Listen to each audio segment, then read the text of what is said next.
Hello, this is The Resilient Artist.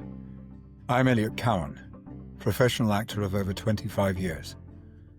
I'm more recently a coach and creator, helping performers and creatives stay grounded in a very unstable landscape. And after 2 decades of surviving the highs and lows and constant reinvention that this industry demands, I've learned one thing. Resilience isn't an option. It's the job. This podcast gives you the tools, mindset, and honest conversations that keep us moving. Through self-tapes, through rejection, breakthroughs, uncertainty, and everything in between. So, let's get into it. And remember, I'm the resilient artist, and so are you. My son has just turned 13. And like every other teenage boy, it seems, he's just watched the last episode of Stranger Things. I only ever caught the first season when it first came out, and it struck me at the time as really being a kids' show, albeit one pitched at kids slightly older than he was at the time, which was 5 or 6, I think. But the snippets I've seen of what he's watching since, where the kids are now shaving, driving cars, bleeding profusely from their noses, being possessed, torn apart, has given me some pause for thought. The level of horror, the gore, the intensity, not to mention the vibe between David Harbour and Millie Bobby Brown, which I'll file under another West End girl story for another day, was something to behold. And speaking of the West End, I took my son and his mates to see the stage show when it first came out. I dubbed it an awful lot of baffling things, but they loved it. So horror clearly has a currency amongst the young, or at least some of them. But theatre is different. Theatre doesn't cut away. It doesn't protect you with edit or distance. It happens in real time in the same room as your body. And that's what brings me to the play I want to talk about today. I went this week to see A Ghost in Your Ear, a new play written and directed by James Armitage, currently running at Hampstead Theatre until the 31st of January. I was kindly invited by the producers to attend a press night, oddly placed in the middle of the run, which began on the 6th of December. But I'm slightly ashamed to say that I knew nothing about James or the play beforehand, but I was given a +1 because the show started at 7 and was only 90 minutes apparently. I wondered whether this might be my son's first proper grown-up play rather than pantos and musicals that he's been going to up to now. And then I discovered it was a horror play, and it uses binaural sound and carries a suggested age guideline of 14. Having worked on some pretty heavy plays myself, I know the value of checking triggers. I contacted the producer who had invited me, Hannah Farley-Hills, thank you Hannah, and she told me it contained graphic descriptions of child abuse and violence, and that it's frankly bloody scary. So this was a moment of modest parental reckoning. But in the end, I took a punt and we went. Was that the right call? Clearly, as with any play, it depends on your personal experience and tolerance of such things. But this is what I've been thinking about ever since. A Ghost in Your Ear is set entirely inside a sound studio. An actor arrives to record an audiobook, a ghost story with a friend who's an engineer who's got him the gig. As an actor, he's desperate for work, grateful for the gig, and we, the audience, sit behind a perspex screen, as per a sound studio, wearing headphones throughout. From the moment the show begins, we are listening from inside the studio, from inside the sound. The entire concept of the show is built around binaural audio. Microphones are embedded in a human-shaped head on a stand, something between a Gaudi gargoyle and a sci-fi relic, with microphones in its ears, in its forehead, in its temples. And when you listen through your headphones, sound doesn't just arrive, it locates itself spatially inside your head. A voice behind the head is behind your head. A breath beside the ear is inside your ear. It's unsettling, intimate, and deeply effective. But here's the crucial thing. The technology isn't a gimmick. James Armitage has built the entire architecture, the dramaturgy of the play around why this technology exists within it. It's totally justified, motivated, and thematically embedded. Nothing feels bolted on. And as a writer and a performer myself, that matters to me enormously. Gives me great satisfaction. As I learned from David Mamet, the idea of the play is everything. Everything should serve it. James says in the program that he read 250 ghost stories in preparation for it. He knows his lineage, both artistically and technically. Now, I've encountered binaural sound before, as I'm sure he has many times, at the National Theatre for one in Anna, written by Ella Hicks and directed by Natalie Abrahami, and during lockdown watching Encounter by Simon McBurney, a one-man play he did some years before and used binaural sound, and I could watch that on my kitchen table with my headphones on, startled by how immersive sound alone could be.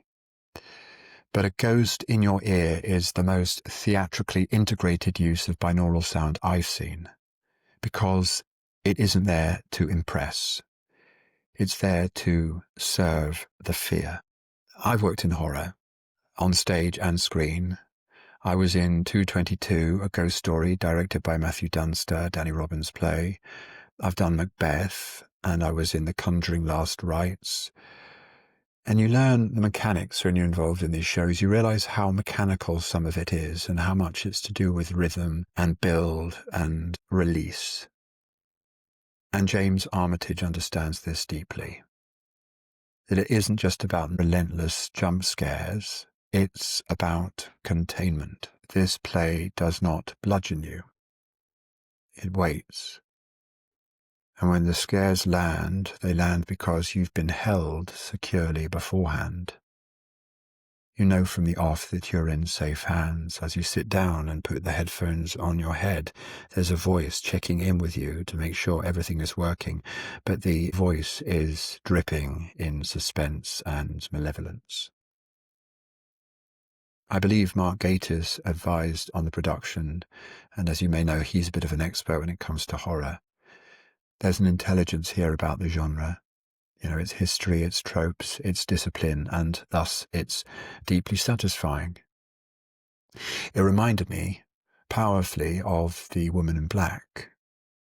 Two performers, a confined space, storytelling doing the heavy lifting. Now, I saw Woman in Black as a teenager when I was doing theatre studies A-level, not long after it came out, and it terrified me and genuinely contributed to my wanting to become an actor. The idea that a room could change temperature so completely with almost nothing has stayed with me ever since.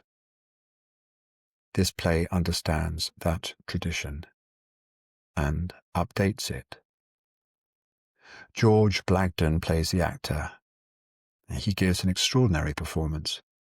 At first I thought he was a little over-enthusiastic, a bit pushed, but then I read it with some hindsight, how he calibrated it beautifully, giving him somewhere to go with his voices and with his emotion and with his backstory.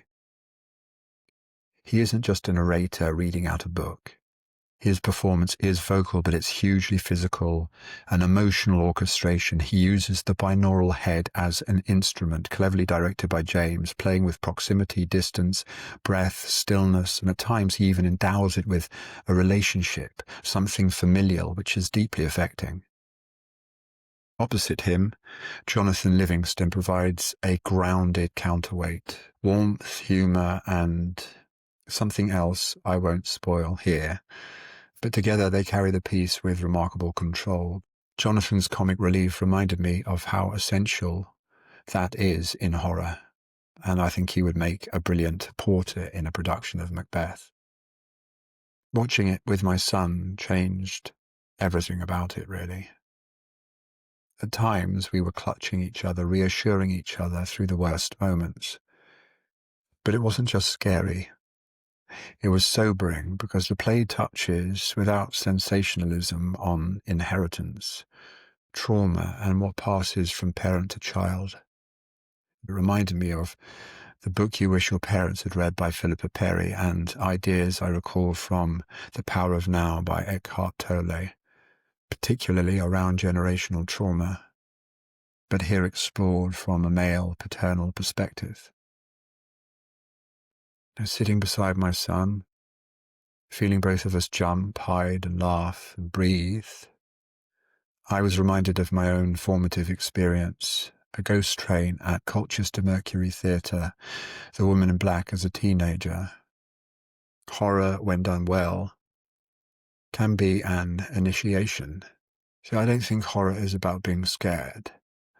I don't want to get highbrow and snooty about it. I just think horror is about something more. I think it can be about practicing fear in a safe room. It's something humans have done for as long as we've told stories, around fires in the dark, to warm, to entertain, but also to train ourselves to sit with fear. In a strange way, it reminds me of practicing yoga, or any physical practice for that matter, that asks you to stay when you want to leave, when you want to stop. When I swam the channel about 10 years ago, I had to drop myself in the water from the boat in the middle of the night, in the middle of the sea, and start swimming. And as soon as I hit the water, I panicked. Everything in me said, get out, get out, get out. I was staring into the black void. It was actually oddly green, with strange sounds and strange feelings. It was bloody cold, and I could swear that I had hit something with my hand on my first pull-through. I think back now, and it was probably my own thigh, but at the time it felt like another entity, a huge fish or shark. But I calmed myself and I carried on swimming until I got into a rhythm and I could control my fear. My fear stayed with me the whole way over, but I was able to breathe through it and refocus and use something else to get me on and get me to the other side. It's the same with a yoga pose. Sometimes you're super deep or twisted or everything is burning and you want to stand up and release, but you breathe through that and you can reframe it and take your mind somewhere else and you'll be okay. It's not denial, it's confrontation, but it's also technique, it's approach, it's reframing, it's breathing. And watching horror can sort of be a reminder of that in a more dramatic, condensed and contained fashion. There's a moment in the play that it's all been building up to, no spoilers I promise, when everything falls away apart from sound. It's dark. You're embedded in the story, you're embedded in the landscape, in the soundscape. And the whole magic of the play, the conceit of the play, is doing its job on you at the max. My son and I were sort of twisted around each other, trying to gain orientation, because at that moment it felt like it sometimes does in life, whether you're in a scary house or not. You're standing in the dark, you can't see past your nose, and you don't know where to go. You're absolutely petrified. You're rooted to the ground with fear, doubt, and isolation. You think you're totally alone and there's nowhere else to go, and that you're just going to stand there and wait for the monster to devour you. You know perhaps that there is light coming, that there will be a break of day at some point, but right now you are just petrified, waiting for the voice, waiting for the permission to carry on, some kind of affirmation from behind the glass, but it's not there. And I think that was a test. In a way, that metaphor to me is a reminder how that hits sometimes as an artist, as an actor, where I think everything has been stripped away, that there's nothing left. And I am left isolated in a dark room, cold and alone and scared. But much like George's character in the play, who was also called George, I think, he had to confront that fear and decide to push through it, despite the fear of opening this or stepping further or following the sound or any of those horror tropes that when we see them in a film, we say, no, why are you doing that? Don't do that. That's going to lead to your arm getting cut off. That's always what the character does, because they are, on our behalf, confronting their fear and taking it on. And in this case and others, there is sometimes hope. There is sometimes agency within that fear that allows you to take control of that situation and not wait for the light to break, but actually to create the light yourself.